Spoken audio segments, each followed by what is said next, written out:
झारखंड मुक्ति मोर्चा हेमंत सोरेन के नेतृत्व में इस बार बिहार विधानसभा का चुनाव पूरे दमखम के साथ लड़ने की तैयारी कर रही है। पार्टी के राष्ट्रीय महाधिवेशन में झारखंड के बाहर और पड़ोसी राज्यों में संगठन विस्तार और गंभीरता से पूरी मजबूती के साथ चुनाव लड़ने का संकल्प लिया गया। जेएमएम अक्टूबर-नवंबर में होने वाले बिहार विधानसभा चुनाव को लेकर रणनीति को अंतिम रूप दे रही है। वो चाहती है कि इंडिया गठबंधन के बैनर तले वो बिहार में चुनाव लड़े। वहीं दूसरी ओर अप्रैल महीने में बिहार में महागठबंधन की तीसरी बार हुई बैठक और 21 सदस्यीय समन्वय समिति में जगह नहीं मिलने से जेएमएम आहत है और उसके सब्र का बांध टूटता नजर आ रहा है। जेएमएम को उम्मीद है कि जिस तरह से झारखंड विधानसभा चुनाव में आरजेडी को झारखंड में सीट दी गई, हेमंत सोरेन ने पूरे गर्मजोशी के साथ तेजस्वी यादव के साथ ताल से ताल मिलाकर 2024 के विधानसभा चुनाव लड़ा, उसी तरह बिहार में आरजेडी झारखंड मुक्ति मोर्चा को बिहार में सीट देगी और इंडिया गठबंधन में बेहतर तालमेल के साथ चुनाव लड़ने में मदद करेगी। लेकिन अब तक जेएमएम को बिहार विधानसभा चुनाव को लेकर आरजेडी की ओर से कोई तवज्जो नहीं दिया गया है।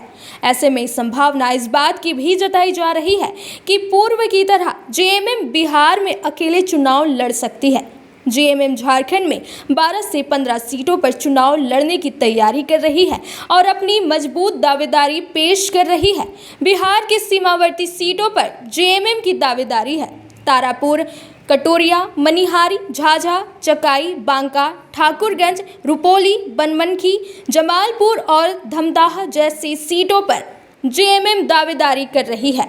पिछली बार जब जेएमएम ने अकेले चुनाव लड़ा था तो करीब आधा दर्जन सीटों पर अपनी छाप छोड़ी थी। बिहार विधानसभा की 243 सीटों में होने वाले चुनाव के लिए इंडिया गठबंधन की ओर से RJD, Congress, VIP, CPI, CPM और माले का गठबंधन है। अब तक इस गठबंधन की हुई बैठक में जेएमएम को कोई बुलावा नहीं आया है।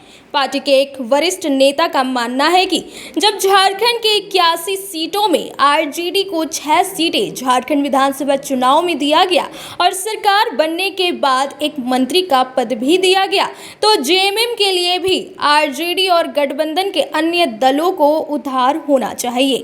पार्टी के राष्ट्रीय अधिवेशन में बिहार में चुनाव लड़ने का फैसला किया गया है। झारखंड में लगातार दूसरी बार सत्ता में आने और हेमंत सोरेन और कल्पना सोरेन के रूप में पार्टी के दो बड़े नेताओं के नेतृत्व में झारखंड के बाहर भी अब जेएमएम मजबूत होगी।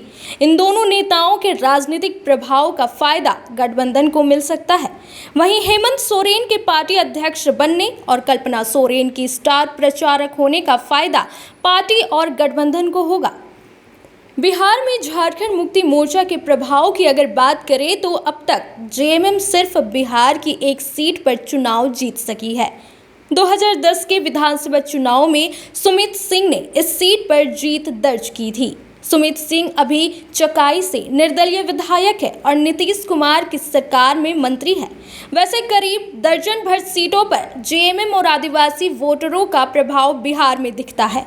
जेएमएम के केंद्रीय महासचिव और प्रवक्ता विनोद पांडे ने बिहार में विधानसभा चुनाव लड़ने को लेकर कहा कि पार्टी ने अपने महाधिवेशन में झारखंड के साथ ही बिहार, असम, ओडिशा, पश्चिम बंगाल, उत्तर प्रदेश, तमिलनाडु, छत्तीसगढ़ में अपने संगठनात्मक ढांचे को मजबूत करने का प्रस्ताव पारित किया है। इसके तहत बिहार की सीमावर्ती सीटों पर चुनाव लड़ने की योजना बनाई है।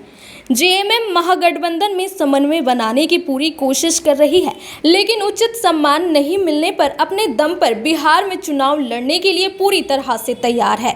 इसका मतलब साफ है कि जेएमएम किसी भी स्थिति में बिहार का चुनाव लड़ेगी। पार्टी गठबंधन के तहत चुनाव लड़ेगी या नहीं, ये सबसे बड़ा सवाल है। अगर जेएमएम को बिहार में उचित सम्मान नहीं मिला तो इसका असर झारखंड की राजनीति पर भी पड़ सकता है।